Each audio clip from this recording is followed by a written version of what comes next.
You're listening to Dead Air Podcast, part of splatterbutchers.net.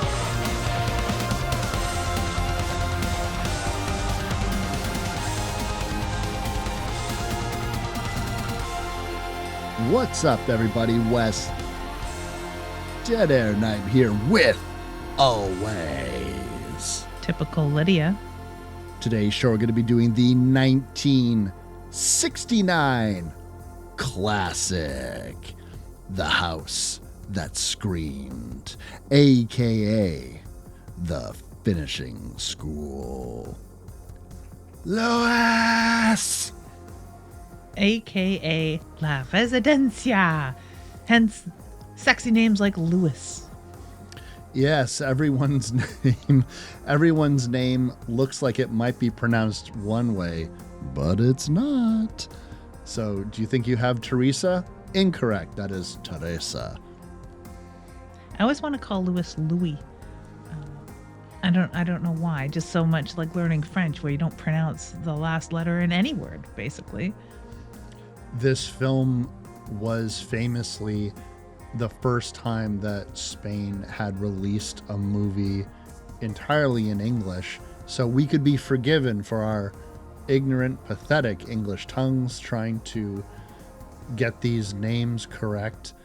They did the old technique where if you spoke English or you were a native English speaker, you did your lines in English, and if you were a native Spanish speaker, you did your lines in Spanish. They just fucking ADR'd the whole thing by the time it was released. Did you know, Lids, that when this film was released in the United States in 1971, would you like to know where it was released? Yes, I would very much. Tucson, Arizona, which I just got back from. Oh, that's wonderful. I just saw a big spread ad for Arizona in the Smithsonian magazine that we have lovingly provided by Chris's family because they are American. And I was just like, wow, everything's coming up Arizona, man. And here we are. That's cool because you don't think of Arizona as the hotbed of controversial or newfangled horror releases. You really don't. This seems like something that would have been released in Jersey or New York or maybe even Pennsylvania, but no, not so. It was released in Tucson, Arizona, to middling success, although it was successful in Spain, very much so. This is a West pick, by the way, in case anyone was curious. I think that tracks because, as per our conversation before recording, you've been getting into kind of a gothic horror feel. And that's the perfect time for it because it's dreary as shit. It's cold as hell. We're all like locked in our houses, except you, of course, going off on vacation to sunny Arizona. Very different climate than the dreary, dark, gothic bullshit that we've been dealing with here in Canada.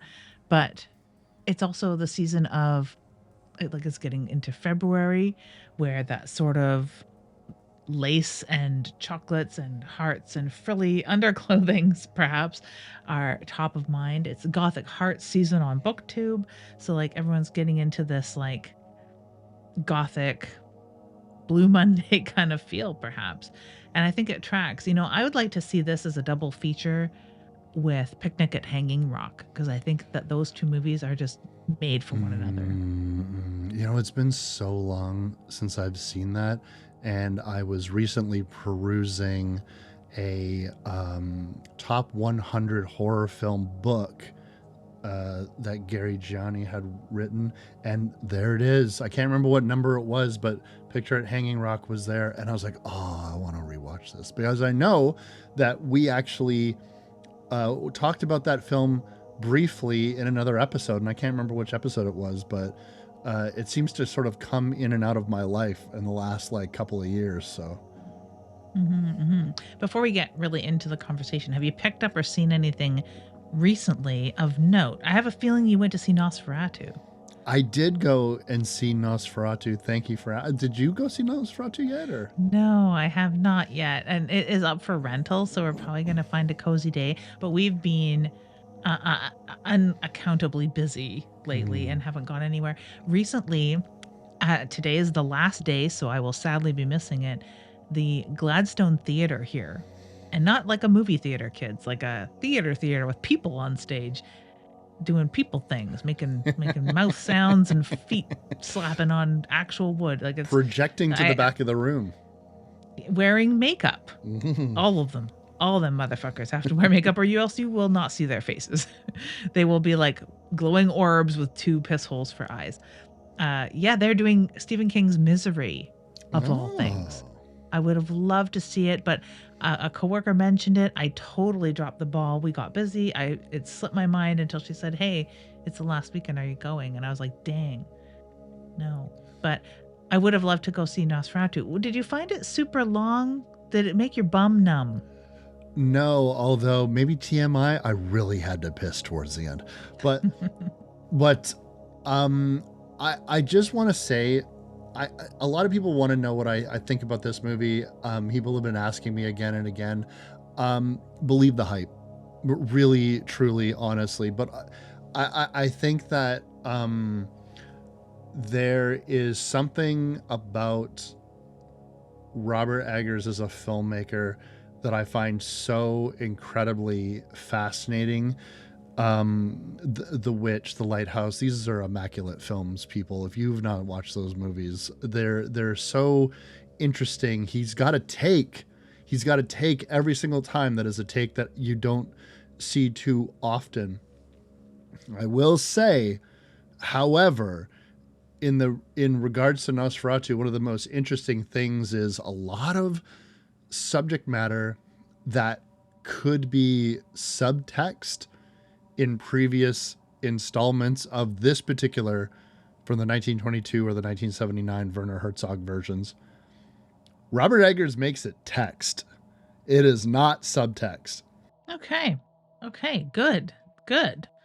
The last thing I'll really say about Nosferatu is just this cast. I cannot believe when you wallow in the type of horror movies that I love the best, that I watch the most often, sometimes you forget, and this is going to sound shitty, but please bear with me and understand that I love the movies that I love. But sometimes when you are in the midst of professional actors at the top of their field, it is so different to watch people act who know what the fuck they're doing. and to see, there is a sequence in this film that might be my favorite sequence in any vampire movie ever, and it's hard to tell me or any horror fan this story, because it is Dracula, which I found out that people didn't realize, which is whoa. Yeah.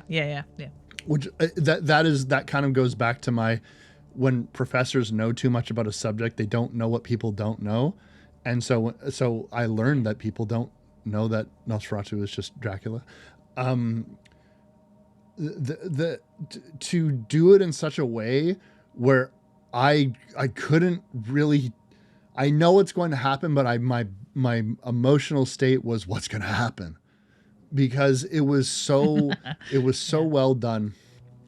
The Calichet coming towards Hutter in this case, opening up into that snow, taking him to the castle, everything that happens in the castle. What a masterpiece. I can't say enough good things about it. Honestly, truly, it's made me really want to do something else with vampires. There's so many great vampire movies, but I'm just really on that kick, which is great, because when you're watching gothic like horror, they could be vampires. You don't know. Yeah, no, exactly. And that was one of the things watching this film, was Chris was like, I'm just waiting for it to turn into Alucarda. And I mean, I've had that feeling with Picnic at Hanging Rock. And it's not like, it will sound shitty when I say, is this all that this is? Is this all that there is in this film? Because you're waiting for something to get blatantly sinister, like a vampire. But yeah, it doesn't need it because it's just so good. Do you think that going to see Nosferatu was what spurred your current interest in wanting to pursue more gothic horror right now, or is it just like I was thinking this season? I think it's a combination of things. And I'll be real with you. Falling into watching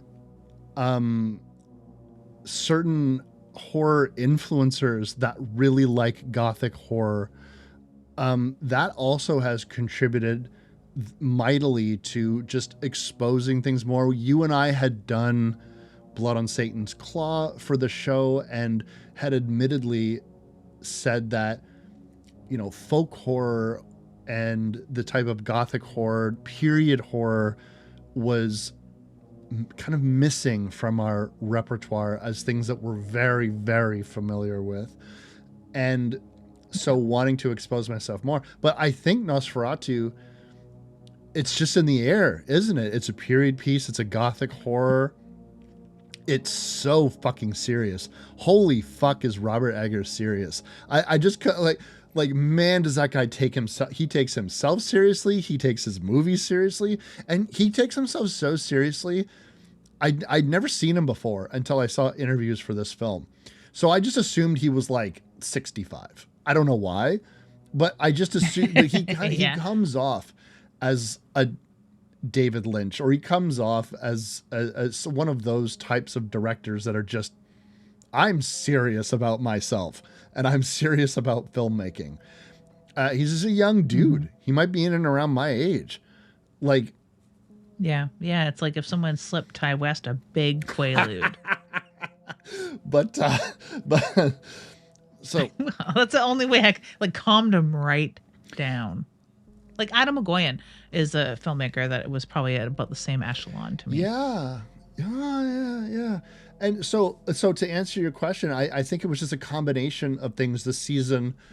Me wanting to go watch Nosferatu, watching other influencers talk about more gothic horror, and it doesn't hurt that a lot of these horror films are getting these gothic horrors are getting these beautiful releases on Arrow in particular. So I really urge people, although you had a hard time finding the good version of this movie. Oh my God. I don't think I ever did. There's a lot of versions of The House That Screamed out there. They're all the same version. And it looks like something that somebody videotaped with a phone in 2012 or something, because it's like very rough. It's a very rough digitization. It's probably like 480p. It's just bad. And that's what they've got on Tubi. That's what they've got on any rental anywhere, except for if it was it Vinegar Syndrome that you got yours? I got mine from Arrow Video. Oh, Arrow. Okay. I bet you the Arrow streamer, and I had maybe a year ago stopped getting the Arrow streaming because it was inexpensive, but we weren't using it very often. And I had done a purge of any services that we weren't using. Not that we subscribed to a lot, but Arrow was one of them because we just didn't watch it. But I'll bet you if they have it on their streaming service, it's an immaculate, perfect version. But anything that is titled La Residencia or The House That Screamed is going to be a poor copy. It has, as we discussed before when we were going into this film, that I will not be able to see anything that has good violence or graphic gore. It's all going to be cut. Wes is privy to the good copy, so we're going to have a little journey here where maybe I'll learn a little bit about what I missed. I ended up watching the Elvira's Movie Macabre version, which is on YouTube. You could rent it, I believe, but I have YouTube Prime, so I could watch it for free. It might be free for everyone. I'm not really sure. But yeah, so I was treated to the interjections, the ejaculations, if you will, of Mistress of the Dark, Elvira herself, from her classic show. So it was really interesting. But luckily, she keeps it to a minimum, and it's not like a half-hour break. Like, I love Joe Bob, and I don't mind watching Joe Bob when I've committed to watching a Joe Bob version of a movie. But sometimes, like, it drags out the length of the film. Oh my God. Yeah. Yeah. So this is, short, sweet little ad libs from Elvira here and there. Not a big intro, not a lot of interruptions, very few interruptions, I might add, and they're very quick, short little things. Her skits are very, very short, so it doesn't make the movie much longer if you choose to watch it that way. It is in a smaller aspect ratio though, and they all seem to be. If you're one of those people that don't like black bars on the top and bottom of your movie, well, the Elvira one is the best looking version streaming online right now because it brings it in to a much smaller size. So I'm probably watching it in effect on like a 20-inch screen, maybe 17-inch screen. Well, I mean, at least you got a pretty interesting version. I'm pretty sure that's the first I've ever heard of that. Like either one of us watching the Elvira version of Yeah. of a movie to get the shot. I definitely thought it would be easier to find. And I'll be honest with you, I knew so little about this film when I initially watched it. When you turn on the Blu-ray, it basically just gives you, do you want to watch The House That Screamed or do you want to watch the finishing one? And it was like, what? And it says in brackets, like the extended edition or the theatrical cut. I'll always go for the extended edition because I like to, in my opinion, or my assumption is the extended edition is the closest to what the writer, director, everyone wanted to make. And for whatever reason, in this case, to reduce it from an X rating, which it got initially, they cut 10 minutes off of it and got it down to a rating that everyone could find suitable. Now, we don't need graphic violence in horror movies to make them good. But one of the things that I tried to sell lids on with this film was it's a lot more violent than you'd think it is. Not quite as violent as a Giallo in the 1970s, but still more violent than you'd think.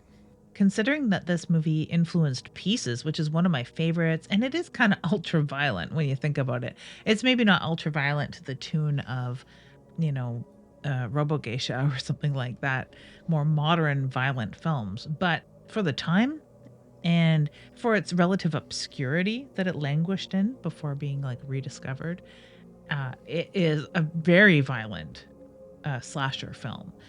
Really a beautiful film, one of my favorites. I'm still putting together the Pieces jigsaw puzzle upstairs, for crying out loud. I love that film. So this does have a lot of those inklings to it. It's not as violent. The version I saw is not violent at all. They allude to a lot of violence, but knowing that out there existed a version where these violent bits exist make me pretty happy. Those who first saw Friday the 13th films on television probably have a similar experience where they know that there's violence in there somewhere. It's just like cutting off before it, or it's alluding to it, or they don't show the blood happening, but they show it trickling down. That's what we're getting here with these cut versions of this film. It's weird because now you've never seen the edited version. I've never seen the violent version, but you say there's 10 minutes in between what I've watched and what you've watched. That's crazy. That's a lot of cuts. It's not like, a 40 seconds being cut out of a movie for violence, which is what we're kind of used to. Maybe a minute is cut for violence, but 10 minutes? Mm-hmm. It's really interesting listening to you talk about the non-violent version of it. Do you want to know what film I watched maybe about 30 to 35 minutes of before I realized I was watching a cut version of it? Terrifier 1. Oh, whoa. I was okay. It was kind of that same mentality when I was watching In a Violent Nature, and I kind of had my arms crossed. Like, I thought this was supposed to be violent. Where's the fucking violence, guys? And so I was watching it because I hadn't. I think I was trying to watch a free version. I can't remember if it was on Tubi or if it was off of YouTube, but the point is that all the violence was cut, and it would just cut to Art the Clown about to do something, and then it would cut. So anyway, I had to turn the movie off and then go find a real version of it and then watch Terrifier properly in full. I couldn't imagine watching those movies without the violence. But fuck all that, Liz. What is this movie even about anyways? We got to let them know. This movie is about hysterical women and what happens when they don't get enough man meat to keep their uterus in one spot. You know, you get wandering uterus. It's the most terrible affliction of our time, or at least the 1800s, because this is like a late 19th century piece, right? So yeah, it's about hysterical women and how you have to rule them with an iron fist, even the ones that are ruling each other with iron fists. Yeah, it's about how you shouldn't just leave one poor defenseless little boy amongst all these heathen loose women. My gosh, what were you thinking? I have no serious synopsis for this film, except that it is unbelievably beautiful. And I think that it is the BDSM hit of the summer, whether you knew it or not. It's funny that you bring up the BDSM of it all, because I didn't notice, really, because I'm an idiot. And the first time I watched this film, admittedly, I was quite tired, but I was watching it and I remember the whipping scene. But and sure, we have the whipping of a brat, to use the proper vernacular, and we have some aftercare, and it's very stark. Like, it's very much like, and your whipping is done, it's time for my gentle aftercare. But it's all of the other weird shit where I didn't really view the underlying sexual energy that is exuding between the headmistress and this one woman in particular, this one of her students. And then when you notice that, you start noticing everything else and how it's so sexual, even in its attempts at appearing chaste. Like, they're just like, well, we can't have like all this full-on nudity, so we're going to like have all these women shower forever. This shower scene just lasts forever, and they're all going to be wearing nightgowns over it, and we're going to like have a very erotically charged sewing session, up to and including, just raveling yarn and, oh, my finger has been pricked just so and there's blood, like all of this implication and imagery. And I was like, holy shit, why did I not notice any of this the first time? Because it's not overt. That's why. Yeah, it's done so artfully, so subtly.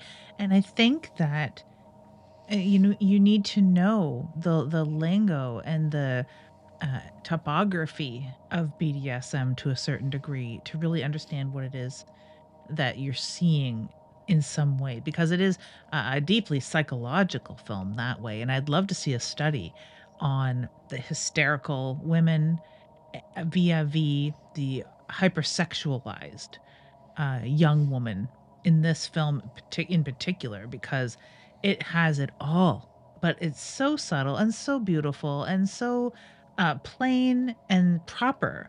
Everyone's fully fucking clothed for this film. Like, it's like when we say that it's hypersexualized and it's got a lot of BDSM in it, no one gets, well, one person gets banged, but like no one's really getting sexy and no one looks overtly sexy.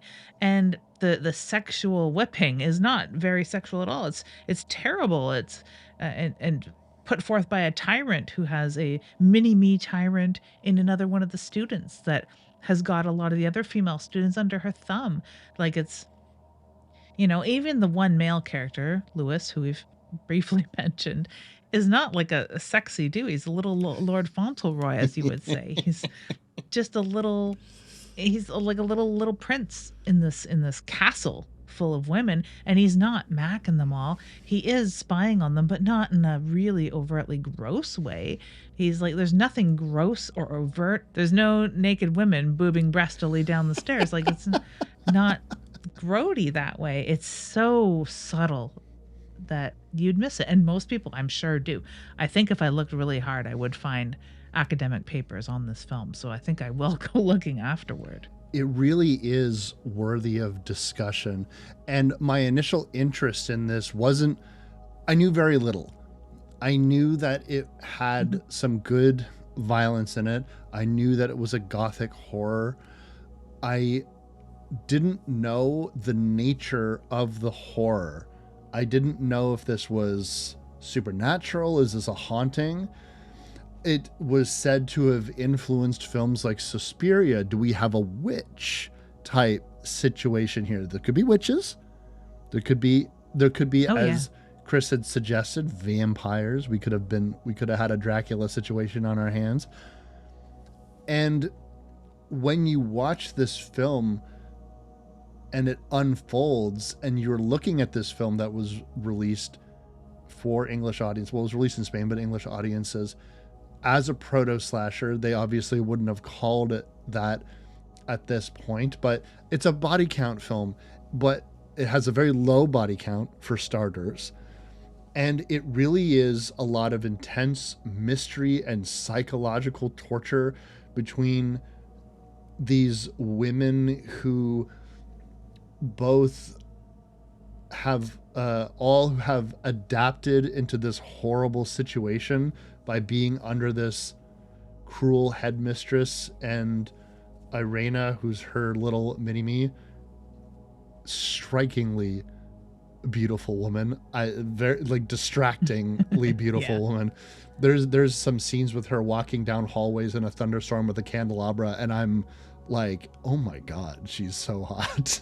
But and so perfect. Like, how did they choreograph such a perfect film, and why is it not more well known, and how come it hasn't been remade? I'm so full of questions. There's so much energy in the scenes where you have all of these girls moving around each other in flourishes of energy. It's a lot of coordination, a lot of camera work, and a lot of choreography. And I think that complexity really adds to it. There's portions in it that almost, I feel like a musical is about to break out, not because anyone's fucking singing, but it just has that energy where it's almost like people are dancing. I'm thinking in particular the scene in which Teresa shares her clothes with all of her new classmates. But yeah, it really that in that particular scene was like Dickensian, and also evoked some of the choreography of Dancer in the Dark featuring Bjork. That's something that you don't hear people reference too much anymore. I like it. What this story really is about, we should probably back up. Yeah, let's back up to we got her unpacking her suitcases already. But there are scenes at the beginning when she's first being shown around the school where you would almost think it's going to be a ghost story. It really does strike you as that, doesn't it? And I swear to God, I thought this was a fucking ghost movie. I really did. And I was so in the mood for that. And it took me a while to realize, because the way that the film opens with the carriage through the credits, they really take their time leading you up into this finishing school and seeing Teresa and her father getting out, and her getting introduced to the headmistress and getting introduced to the girls. It's a very slow build. And then you get into a situation where she looks up to, I don't know, one of those draft windows, and you see like a hand, and you think, okay, so what is going on here? And even though we've mentioned Lewis a few times, they pull the taffy on that fucking reveal. We don't see or hear about that character until we have well and proper met the vast majority of the girls, the headmistress, and the fucking groundskeeper. Like, we meet all of these characters, and then we see the headmistress speaking to somebody, and I love the way that this scene is shot as her shoulder moves off to the left or to the right, and then through the left of the screen, this boy is revealed, and you find like, oh my god, she has a son, and he's a fucking peeping Tom.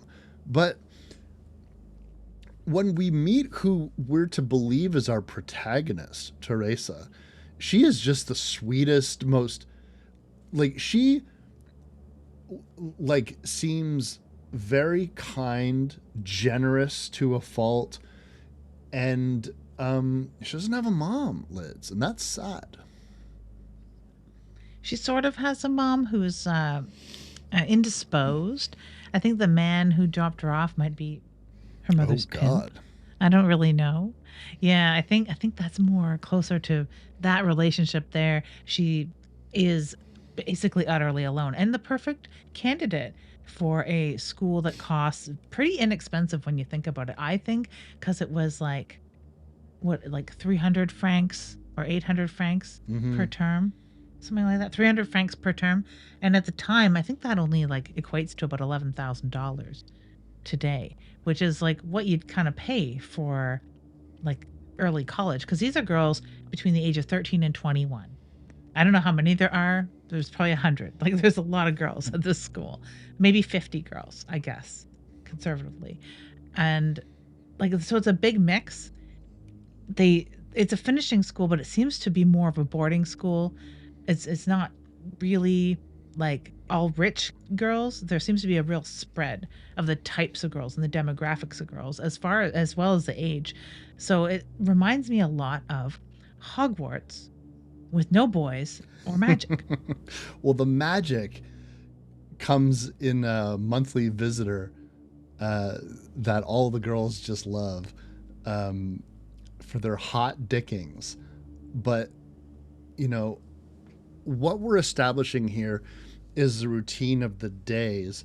And the headmistress is also, I mean, they do diction, they do cooking and baking, sewing, all kinds of things to, I guess, make them good and proper wives. Like, it's like a tradwife factory, basically, particularly for the 19th century. And I want to go to this school. I'm reading Victorian Psycho right now, which has sort of the same thing. Like, the little boys being taught French and mathematics, and the little girls being taught needlepoint and being quiet. And it seems like it could be an idyllic place. However, there seems to be some tension in the room, because our mistress, our headmistress, and Signora Fourneau. It sounds like for now. Well, it's your mistress for now. Till you get dead. She is challenged. And we don't know that. One of the things is, like,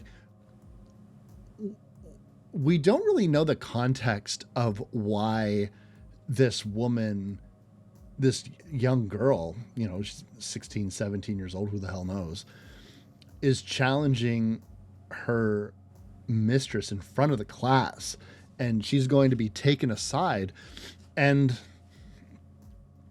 when they get into the room and you have Irene and her two thugs, let's call them with her muscle, basically, and the headmistress, and the worm turns the second she tells this girl, he's like, yeah, take off your clothes. And she doesn't. And there's a beat where you would think that this is the first time this has ever happened. And she's like so stunned, and she's going to be like, you can't be serious. I've never been this. What are you talking about? This is horrible. And she delivers the line, you're going to have to do it this time. Because she's basically saying, I'm not going to strip myself. So she knows this is going to happen. And she deliberately seems to invoke it. And then Irene, her stunningly beautiful, I'll say that a few more times, British. And I will also call her Irene of the SS a couple times. She gets a bullwhip and she whips this girl, her bare back. And then we have, and like even after the headmistress tells her like enough, she gets 2 more licks in because she really likes to whip. And then she and her muscle is shuffled out of the room. And then the mistress's tone completely changes and she starts washing her back gently and saying, you know, you made me do this. Like, I don't want to do this, but you can't be speaking out in front of the group. Like, this, that, and the other thing. And this woman is not protesting or anything. And right away I saw this as, and I'm glad that this is the introduction to this character and their relationship, even though it's not a huge thing in the story. It's the sub of subplots. Like, yeah, this is not even a side mission. This is like a very small part of the story. It doesn't take up a lot of real estate. It's extremely subtle. But right away I was like, oh, this is why she did this. It's a vacation for her.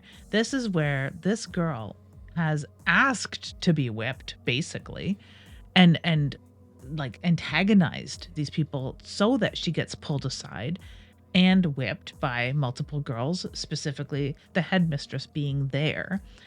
Signor Fourneau, I suppose, would be, for now.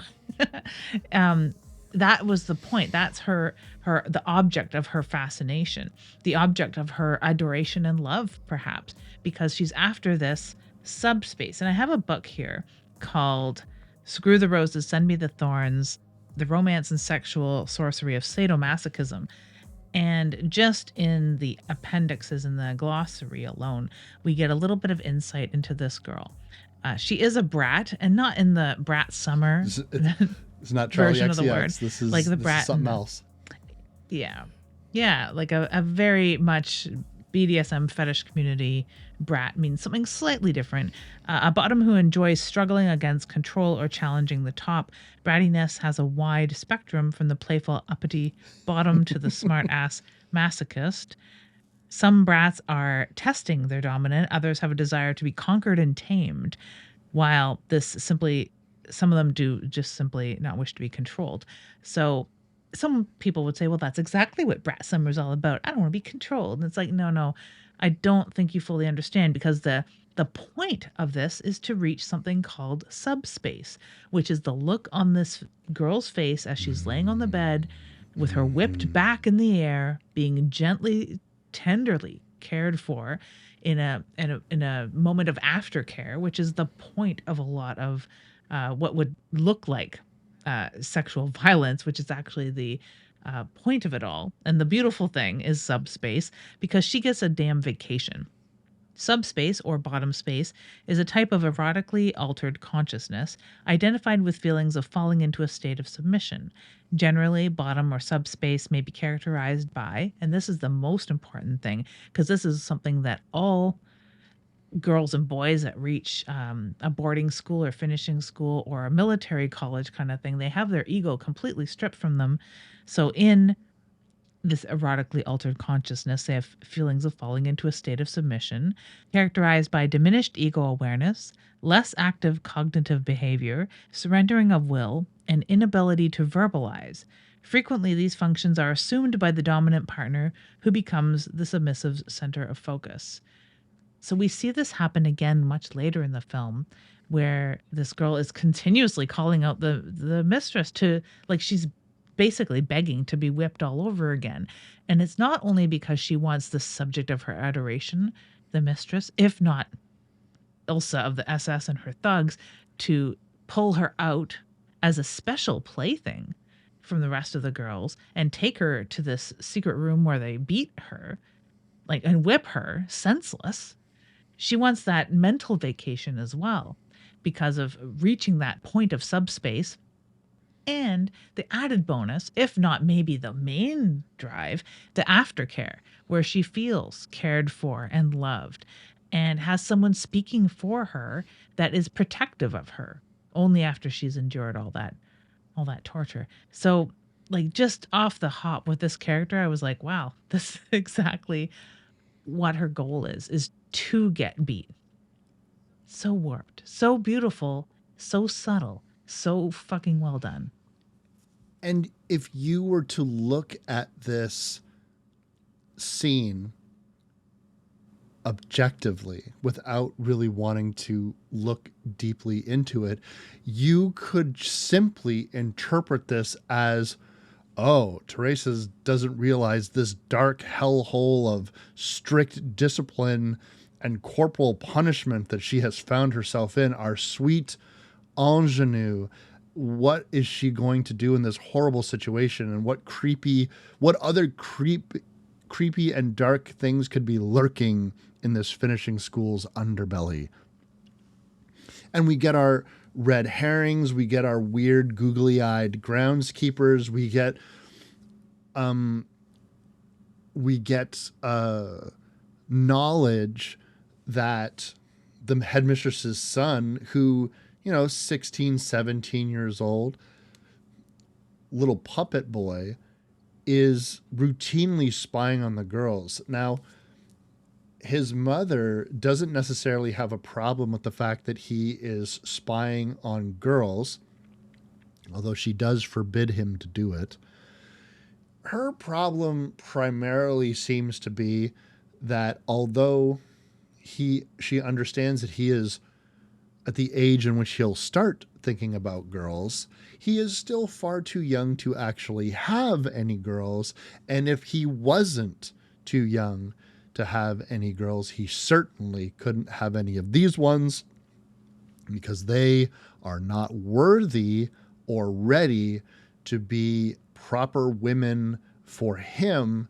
And he can't achieve that goal in his life until he first learns how to be a proper man. I think her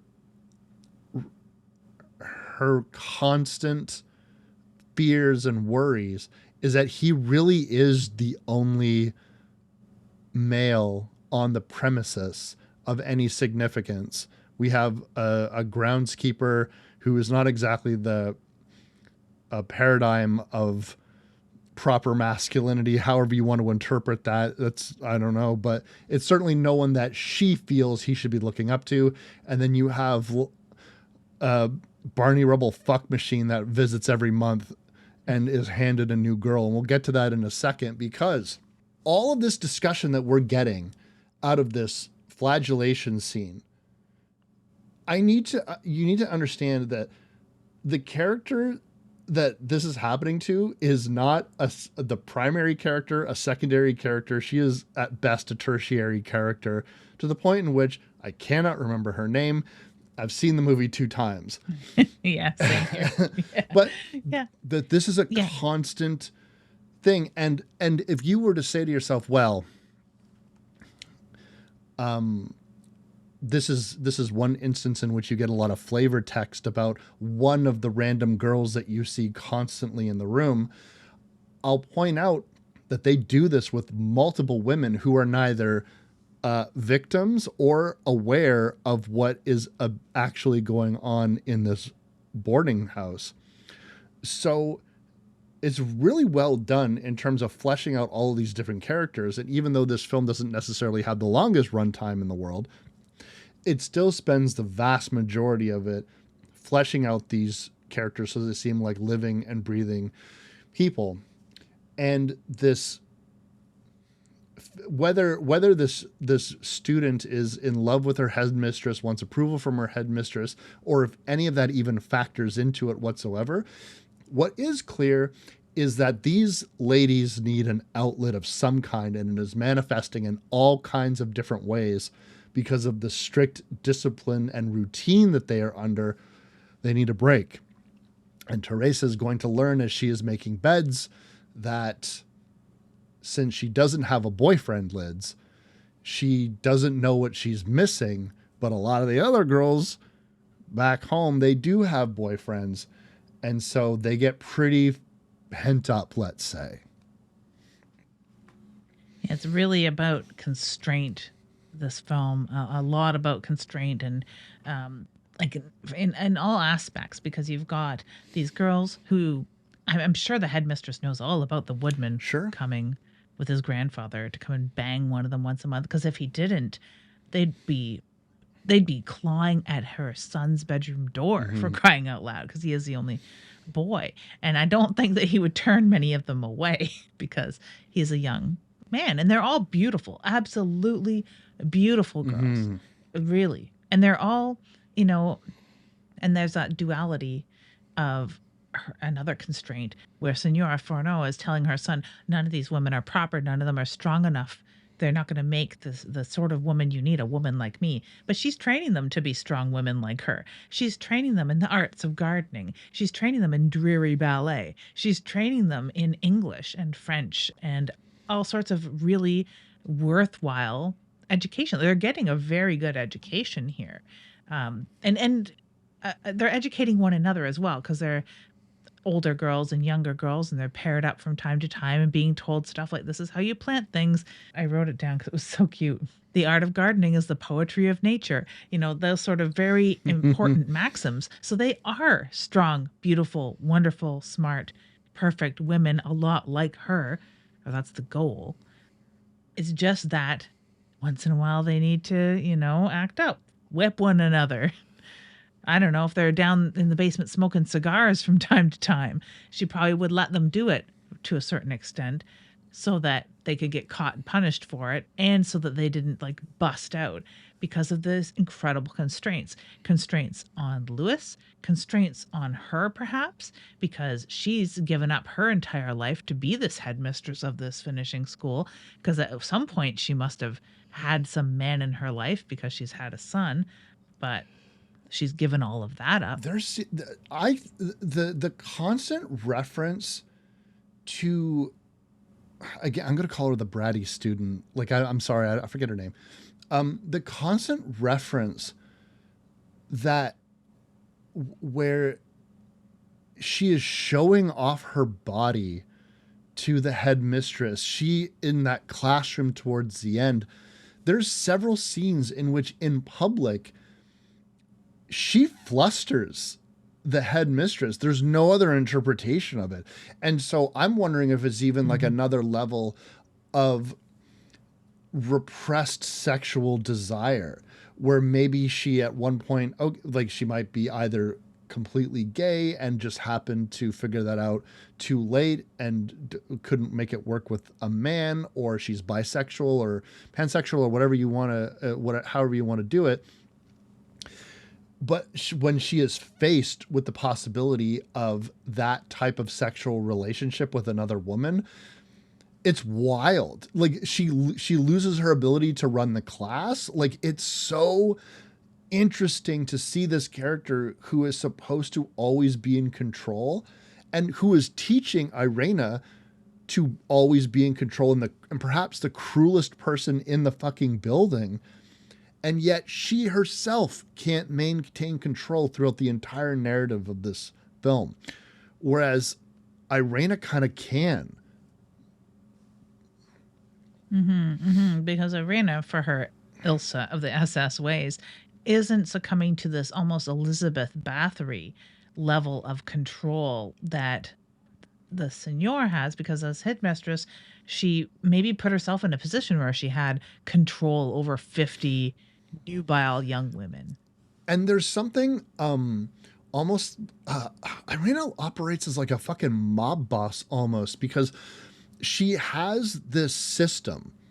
We have this delivery guy that shows up once a month, and we've brought him up several times. And basically through a system of that is essentially, if Irene likes you and you play ball, whatever that means, as she's sort of massaging Teresa's hands and Yeah. interpret that how you will. I think it's pretty obvious, but who knows? If you play ball and she likes you, she will make sure that to be in her inner circle means that you get a chance to get fucked by this older dude who the girls admit, or at least one of them does, he's not particularly attractive, but he does the trick. And so she has this system of like sexual currency that it's not even like, oh, you can have sex with me because most of you seem to be fairly heterosexual and you want dick. I can provide you with that. And so who knows, who knows how long this has been going on for, but it's definitely a method in which she keeps control of people. Except for the people she has no control over, like little Isabel, who has, as we are sure this would happen, we saw this coming a mile away. One of the girls is dating Lewis. Obviously. I mean, of course. Of course one of the girls is dating Lewis. The weird thing about this is it gives you this sense of, does Lewis just, because he doesn't seem too distraught during the plot when this girl goes missing and everyone just assumes that she has left. Now we in the audience are privy to these meetings, and then one late night alone, all of a sudden we're reminded, Lids, we're not watching a sex drama. We're not watching The Bold and the Beautiful or whatever. We're watching a horror movie. Yeah. And someone gets killed. Yeah, killed quite artistically in the greenhouse. And we kind of saw this coming, and I started thinking like maybe Lewis didn't even write the note that invited her there, and I'm sure everyone in the whole school knew exactly what was going on. Apparently other girls have been going missing and running away. So maybe this is just old hat to Lewis by this point, and that's why he didn't react too much or something. I mean, we'll leave it to the end of the movie to explain everyone's reactions at this point for sure. But it's just quite artfully done. And it reminds me very much of a thriller giallo kind of way to get somebody alone in the dark at night and primed to be killed. This scene is the first real kill. And I was eagerly anticipating it because I knew that I was watching a cut version. And I wanted to see how much they get away with here, right? So we really get a knife at a throat and then a girl on the ground with blood coming out of her mouth. And obvious blood. She's obviously been killed. There is like an artful sort of pause almost, a freeze frame and a little slow-mo in between the two. But there's obviously a scene missing. Now, does this scene go on much longer than someone being pulled back, a knife at their throat, and then falling to the ground? Absolutely. So this is almost like, think of it as like a ballet of blood and stabbing. She is clutched in the arms of what appears to be, to speak to the giallo of it all, a black gloved killer. And we have the shiny knife, and it slows down, and it almost has a kaleidoscopic appearance as the knife plunges in and plunges in and plunges in, and then sort of disposes of the body that way. And while some like very sort of moody music plays. So they do pull the taffy on this death scene. It might actually be the longest death scene in the movie. There's not many death scenes in the movie, obviously, but this one in particular is fairly long. That's wild. So I had hoped for that answer. Even though I missed out entirely, I will see it someday because I think I'm going to pick this Highly film up. recommend it. Because I'd like to see. Yeah, I'd really like to see it with its kills intact because it reminded me of some of my favorite slow-mo kills from Pieces, or a slow-mo kill that is many people's favorites from Black Christmas. So yeah, that's what I'm looking forward to. You really, the Black Christmas, when was it Barb gets killed with that it's very similar to that in terms of just like how sort of weird it is. not many people are as shocked as you might think that this has gone on. And Lewis seems to be resigned to the fact that his latest love of his life had escaped. He, like a little tunnel rat, is going to be snooping around looking at the girls showering. I don't want to talk too much about, we mentioned the showering scene enough, but like, if you want to see these women like wet, here's your opportunity. Well, the whole time the mistress just like watches them all. Yeah, it's really similar to the dreary ballet scene where you've got not the headmistress, but her henchman, the other teacher there, tapping her cane in time while the girls do the most dreary ballet exercises. It's very similar. Like it's just dreary shower time. I was like, yes, steamy shower time. Here we go. We're going to get something out of Carrie. We're going to get a plug it up scene with a bunch of boobs breasting boobily around the no, we don't. They're basically corrals. It's like feed time for horses is what it reminds me of. It's very plain, but it's in the vents. You know, we've got this little dude crawling around the steamy vents while the gardener, groundskeeper, henchman guy is shoveling coal into this great big boiler to get the water to temperature. Like it's just the back and forth between the girls in their nightgowns showering and the headmistress kind of leching on them, to the little boy or young man in the vents leching on them, to this henchman, this Igor in the basement making it all happen. Right? He's like, I'm the architect of the steamy showers. Get your boobies out, lady. One of them does get their boobies out, and it's the headmistress's bratty student. And that's one of these moments where she's so shocked at first and looks like she's gonna like, what are you doing? What are you doing? And then she's like, is there a problem? And do you have a problem with what I'm doing? And she folds completely in that scenario. And again, this dynamic, which is not important to the plot of the movie at all, is so fucking fascinating to me that they just keep going back. This is the second pivotal scene. Third, if you include like the aftercare scene, but this is a pivotal scene between these two characters that so weird. I'd have to say her lesbianism is keeping her alive at this point, whether she knows this or not. Maybe she's like, I have eyes for the headmistress. I am obviously getting off in some way or form with this. There is a dynamic between us. I'm obviously not interested in men because I'm not lining up to go and bang the woodsman, and I'm not scratching at Lewis's door at night. So this is definitely keeping her alive at the very least. They imply that some of the women, you know, who aren't interested in this woodsman are, they have other means, right? And I was just interpreting as like, oh, they probably are gay, but maybe it's just too weird to even be categorized as anything. But the one thing's for sure is Lewis now just so over his last relationship from 14 minutes ago, sees Teresa by herself. He needs some help because he's stuck in this vent, and he's been verboten Lydia from staring at these nubile women. And here he is doing what should not be done, staring at people showering.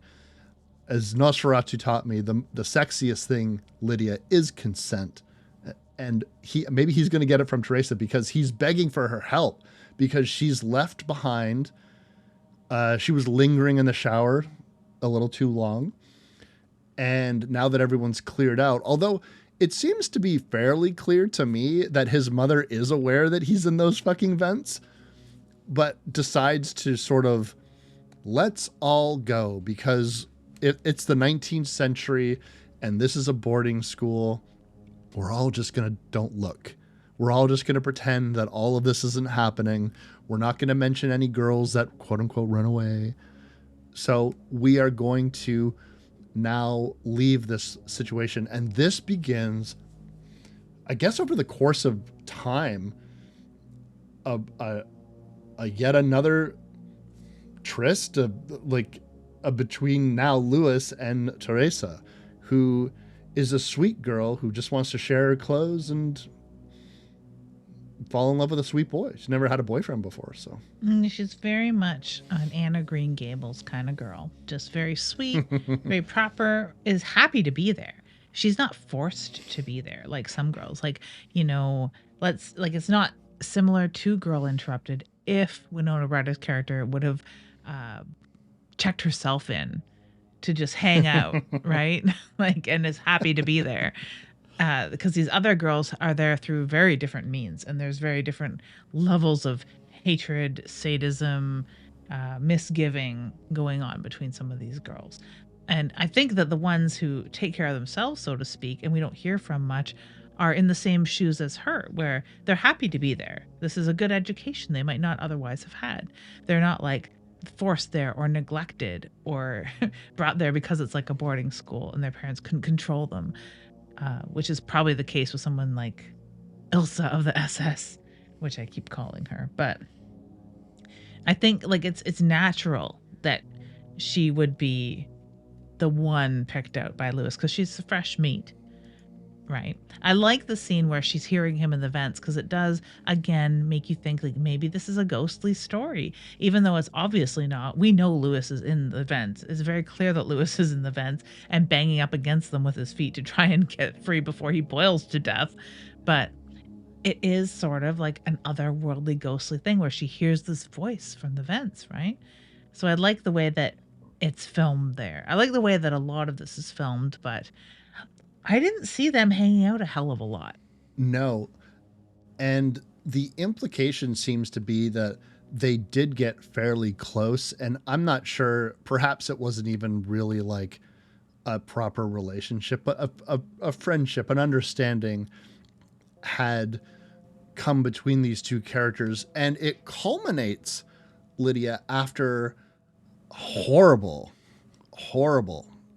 incident in which Irene and her horrible friends have this, what I would consider just a really psychologically brutal scene to watch. Teresa, who really is so fucking nice and really doesn't deserve this, but there's this sense of this goodness and innocence and attention, and perhaps Irene feeling threatened. She goes after Teresa and starts berating her and bringing her to tears over her mother. And this scene is so intense. There's so much yelling. Teresa's crying. She dresses her up in her mother's prostitute clothes and continuously brings up, oh, she smiled, and she sings for them, and then she almost demands through, as Teresa's just through tears, and makes her sing, and she keeps interrupting her, you gotta smile more and you have to this, and it's so, you feel so badly for Teresa, who it really seems out of nowhere, but we've seen this level of cruelty under the surface, but both they indicated in the original flagellation scene where she gets those 2 extra licks in to administer more punishment, more pain on somebody because she likes to do it. It's obvious that she also likes to dominate and inflict pain emotionally, because her crying while being humiliated is the point. And that works as horror for some people, especially women too, who are going to be stripped to a certain point, dressed in clothes of a harlot that their mother is accused of being forced to admit that they're of a lower caste, because when they're screaming at her, like where her mother sings or where her mother danced, it was the Tivoli, and it's like, oh well, we know what goes on there, don't we? So it's just so humiliating, and that is the only word, and humiliating in a almost quasi BDSM way. Although Teresa is not having any of it. She is not looking forward to subspace. She's not looking forward to aftercare. She is being tortured. And that is what the previous scene of whipping should look like.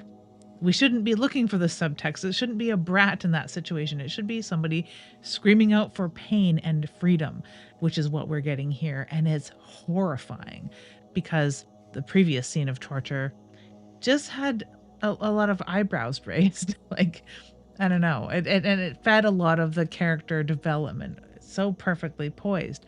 This one, all that character development comes to fruition where we know we're dealing with a monster who's doing monstrous things.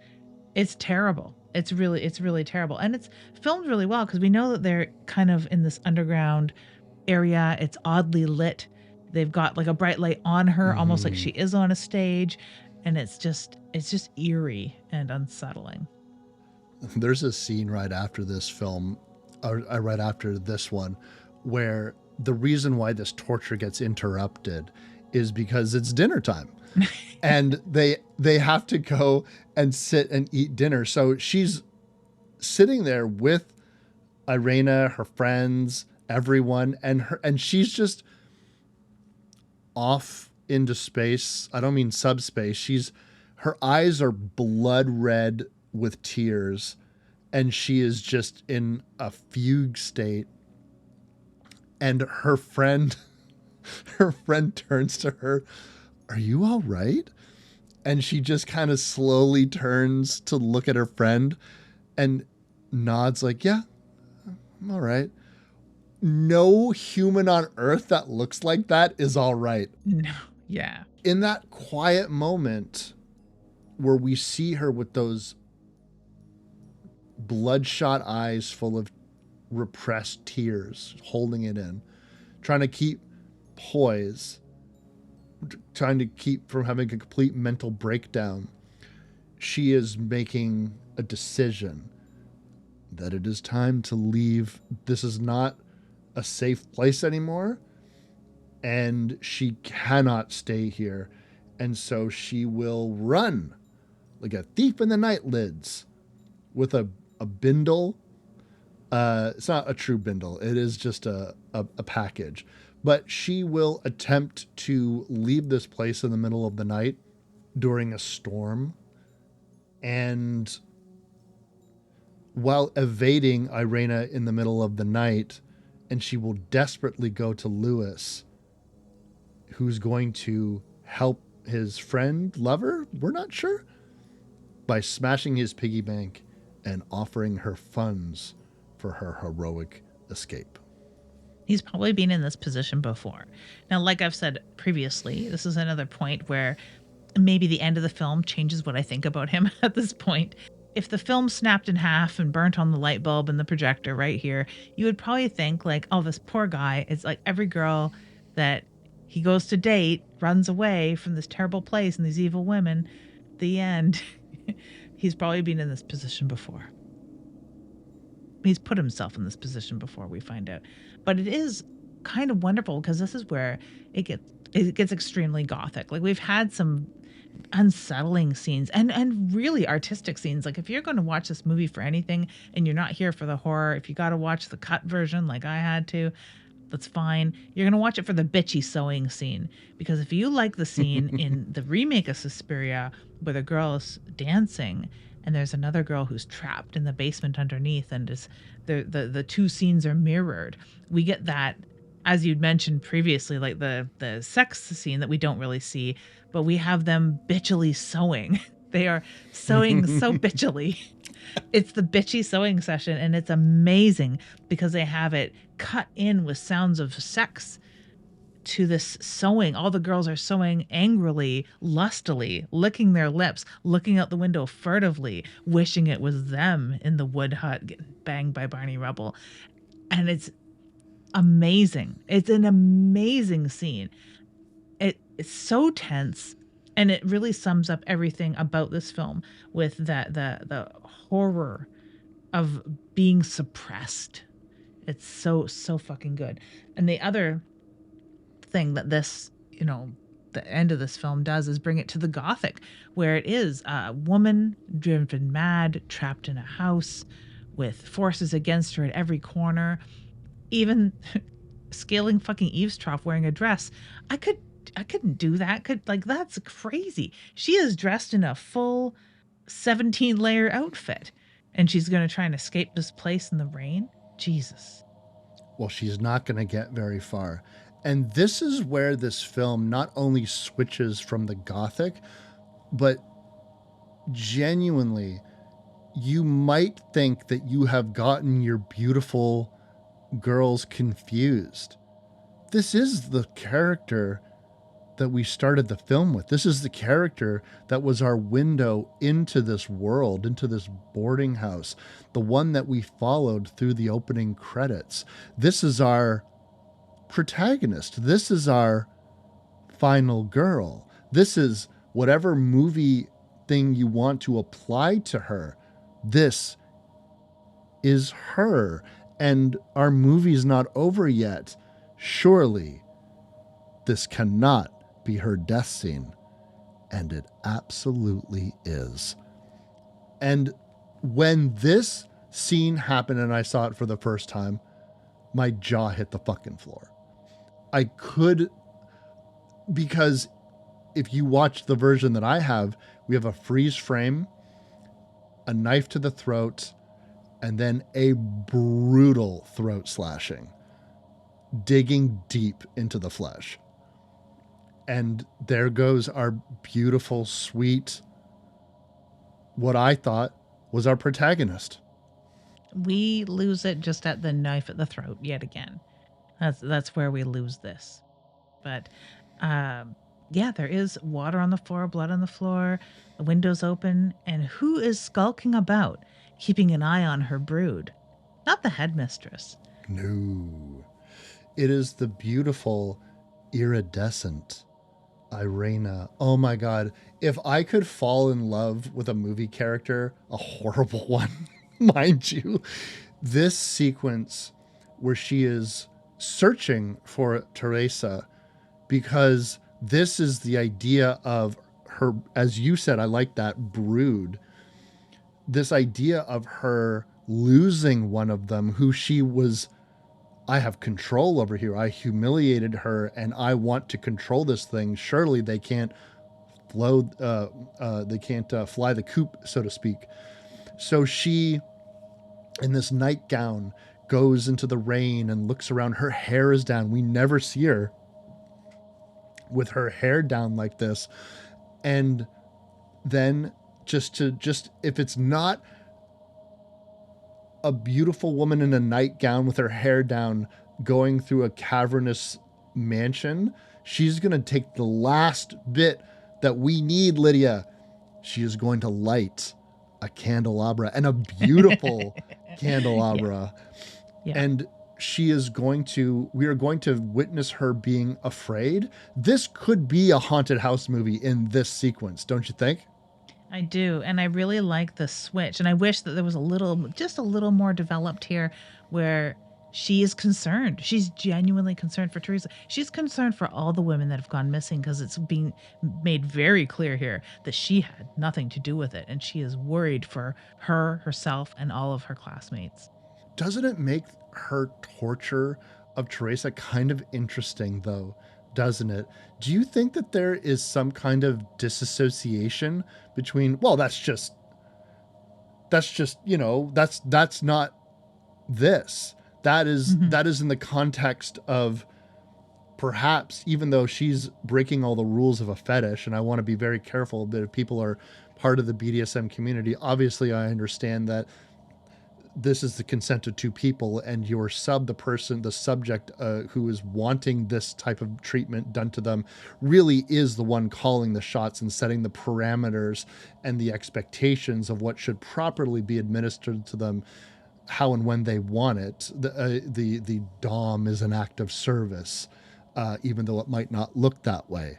So I want to be very clear that I understand that. But do you think Irena doesn't understand that and thinks that that is a separate thing? But of course I care about you. I don't want you to get hurt for real. Do you think that's possible? Yeah. Like and it sounds so silly to be like, well, when my hair's in a bun, I get a little whippy sometimes. That's all.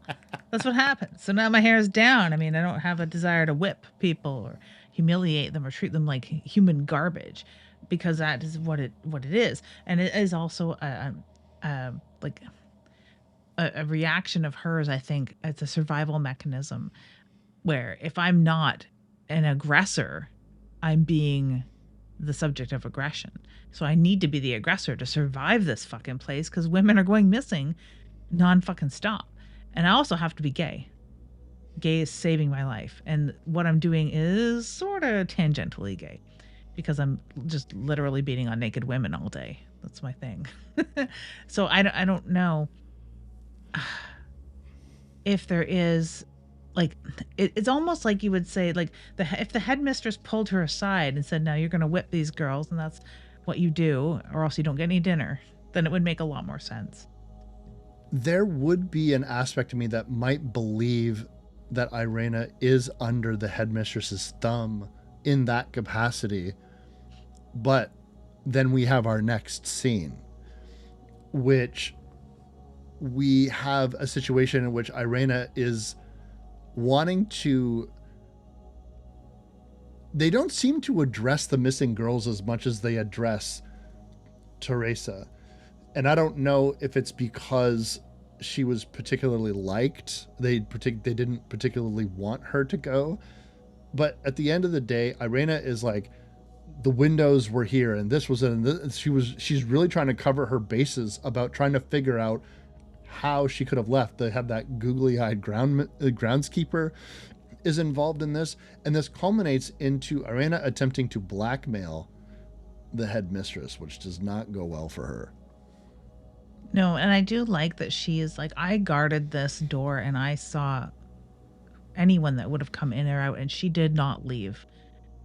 And it's basically saying, like, all these missing girls, you're responsible for, and calling her out. And I guess at the end of the day, if the headmistress isn't doing it, then who is? She's covering for somebody, whether she knows it or not. She asks her keys back, Lydia. That is, so, Irena of the SS, her reign of terror as the favorite at the very least seems to be gone, evaporated. And we get into this more movie that, like, we have like an entire other classroom scene. The person who I thought was the main character of this film is fucking dead. Yeah, like really dead. Not one of those scenes, like even the cut scene I saw, you're not thinking like, oh, well, maybe she is just pulled off into the boiler room secretly and kept safe. No, she's dead. And we see yet more dynamics. You see all these other characters that we've come to know and love. And even like another final like brat sequence between the headmistress and her student, where she gets so tongue-tied that she can't even do her dictation or her lesson or whatever it is that she's doing, because her student has her so flummoxed. All of a sudden, it's now Irena's decision. She is going to get the hell out of here because girls are going missing. She has put the pieces together that Teresa probably was trying to leave. And so she is going to follow suit and get the hell out of here. But she finds out very quickly that she has begun to be pursued. And again, we have a girl running for her life while a light from something chases her and will lead her up into the attic. And this is where I bet you would think, what's the kill scene like here, Wes? Well, there isn't one in my version either. Mhm. So this is where the headmistress will get up to the attic, and she she pulls up Irene. So you're like, okay, Teresa died, and now the narrative seems to be shifted to Irene. Oh, okay, I guess she kind of a horrible person, but I guess that's an interesting take. Is she our main character? Is she gonna get to the end of this? No, she's not gonna get to the end of this, Lids, and she's not gonna have any hands. It is fantastic. And this is, I really thought by this point we're going to get such a body discovery. We're going to get a Jason Voorhees set piece because there's going to be there's all these bodies. Not that there's a high kill count, but we got some bodies. They never left the building. They're somewhere here. I didn't quite anticipate the body reveal that we get. Our headmistress enters into a room after realizing that Irene is, of course, dead. No hands. Catastrophic hand failure resulting in death. And it brings her to a small room being tended by, of course, her son Lewis, who is making a girl with body parts that remind him of his mother. Irene, you see, had hands like yours, thin and strong from all that whipping. Yeah. And Isabel, she had eyes just like you, blue eyes. And I guess Teresa's the rest of it? Or some of the other women, because this is a body in various states of putrefaction. Holy hell, is it putrid. And we get the reveal, the shocking reveal. It looks kind of like, God, what do you want to say? It looks kind of like when the guy drank from the cauldron in the Temple of Doom.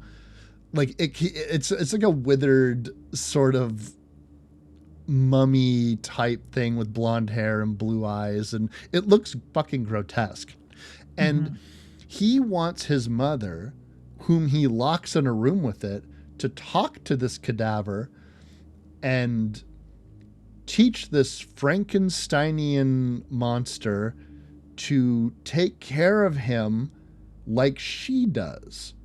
So let this be a lesson to you, mothers out there, that if you insist over and over and over again that your son should be dating and perhaps one day marry a woman exactly like you, he might attempt to make one himself.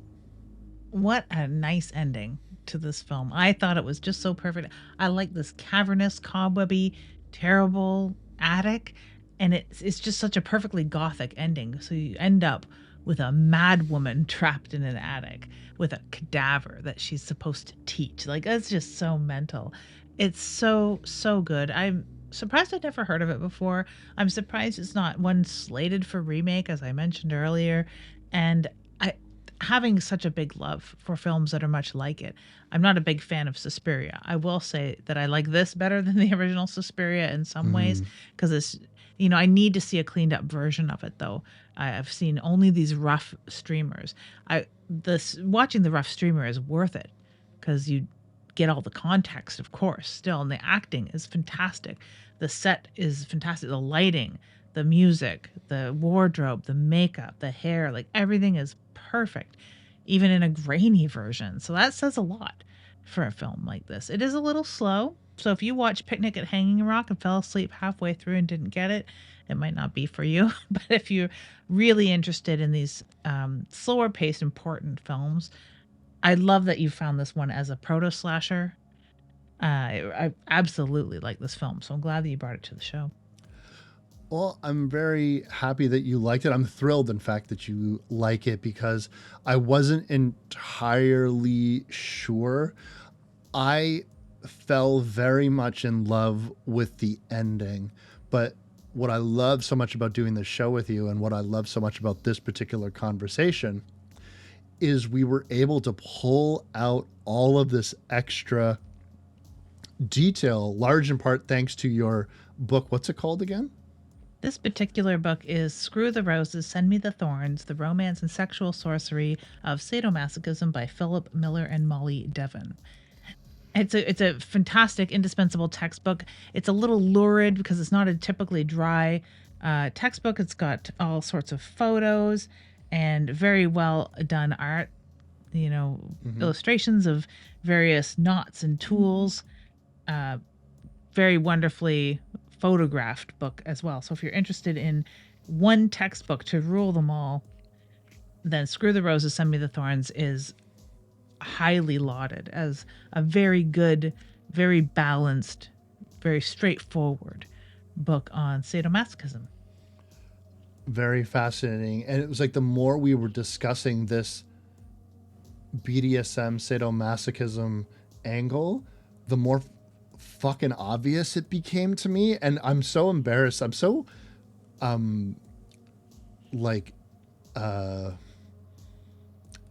naive sometimes, where I really just watch things at face value, and I don't. And it was on the second viewing that I started seeing all this stuff, and now this conversation is just lit up like a Christmas tree. So really great. And yeah, if you like this movie, I honestly can't recommend the Arrow version enough. Like, obviously Arrow Video, it's in this economy, it's a little more expensive to get these copies of these Blu-ray, but I'm telling you, it's worth. And plus it comes loaded with special features, interviews, commentaries. So if someone hasn't written a thesis on this film and you can't find one, I would assume that these special features probably have some sort of interpretation on there, because there's just so much to take away from this storyline. So I'm really thrilled. But what do we got next for him? Coming up next, we have the first entry of the Bloodthirsty trilogy entitled The Vampire Doll. And this is a 1970s, almost kabuki style gothic, from what Wes explains. This is another Wes pick, although I've picked it today. Yeah, I think when we were going through our films and we added a bunch to the list, I think maybe I was overzealous and just suggested a lot of different films. But The Vampire Doll, one of the interesting things about this, the Bloodthirsty trilogy is often considered to be the Japanese Toho in particular attempting to duplicate the success of Hammer films, although that's not entirely accurate. Really what this is their attempt to, yes, do some Western style films, but not necessarily trying to do Hammer at this juncture. By the time you get to the end of the Bloodthirsty trilogy, I mean, it's essentially just Dracula movies, but not calling their character Dracula. But The Vampire Doll is deeply fascinating. And the first time I saw it, I was expecting kind of a Brides of Dracula type style, or Dracula's Daughter type style female vampire movie. And while that is true, seeing how the Japanese culture of that time makes it so uniquely theirs by incorporating Japanese ghost story elements into it, it really is such a unique thing all by itself, and easily my favorite of the Bloodthirsty trilogy. So wonderful. That'll fit right in with this as a gothic. Other vampire stories we've been watching. I've been watching, we got Crunchyroll for a month or two. Okay. Because we're watching Chainsaw Man. Oh, I love Chainsaw Man. Isn't very gothic, but yeah, it's great. It's very goony, but I'm enjoying the heck out of it. And it ties in very well with the reprinting of Carmilla. I've covered it on my show recently. There's a gorgeous collector's edition of Carmilla out right now, as well as Blood on Satan's Claw is seeing its first time as a novelization by the original screenwriter. So it's just a real heyday this month for gothics and vampires. Is that a review of the new edition of Carmilla on your latest Typical Books of Terror? Yeah, when I talk about some of the new releases, I talk about it briefly there, so you'll get to see the cover. Is it the one that has the red pages, like the red lined pages? I'd have to look at the side Oh, of it. I okay. didn't see if it 'Cause is. I saw a copy of Carmilla that's actually coming out this month, and Okay, yeah. it has red pages, and I'm so tempted, but I already have a collector's edition of Carmilla, but and I don't want to be that guy that just buys this one because it has red pages. Help me out. Should I? Is that dumb? This one has No, red it's pages. not dumb. You're talking to a girl that has, I think, 8 editions of Dracula and is always looking for more. So, yeah. Carmilla is one of my very favorite, certainly one of my very favorite vampire stories, and certainly one of my favorite books. So, because it's short, gang. I can it's fine. Okay, it's short. I can read this one.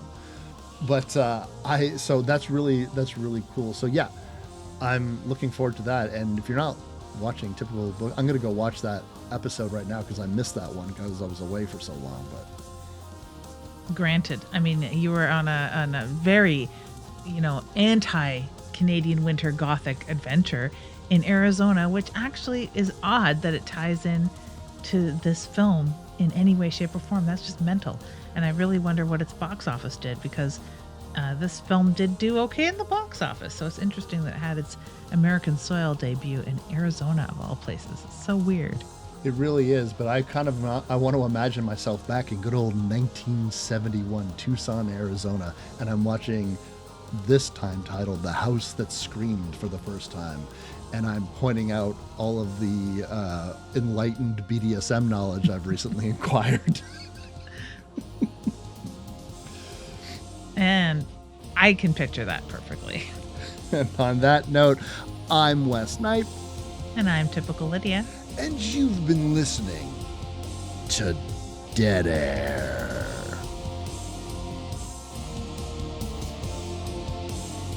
If you like this show, you can find more episodes and other content on splatterpictures.net, Spotify, or wherever you download podcasts. We also upload all episodes to YouTube now, if you'd prefer to listen that way. You can find us across social media like Instagram, X, and TikTok, and the show is edited by Lydia Peaver and hosted by Lydia Peaver and me, Wes Knight. We'll see you next time.